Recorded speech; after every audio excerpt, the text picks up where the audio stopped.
Pria berkepala plontos diduga pegawai negeri sipil atau PNS melakukan aksi tercela dengan menghalang-halangi laju ambulans.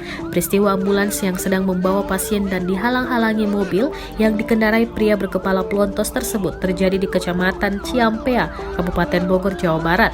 Kejadian tersebut viral di media sosial setelah akun Instagram @bogor24update mengunggah pada Senin 28 September 2020.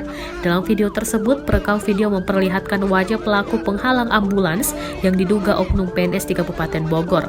Namun oknum tersebut tetap melaju kendaraannya tanpa mengurangi kecepatan, sementara kendaraan yang lain sudah menepi. Sementara itu, Koordinator Lapangan atau Korlap Indonesia Escorting Ambulans atau IEA Bogor Raya Muhammad Irfan membenarkan bahwa kejadian tersebut terjadi di depan kecamatan pada Senin 28 September 2020 sekitar pukul 10:40 waktu Indonesia Barat.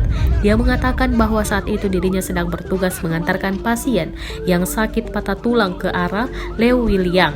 Namun sesampainya di wilayah Ciampea, ada oknum PNS yang menghalang-halangi ambulans tepat di pertigaan jalan.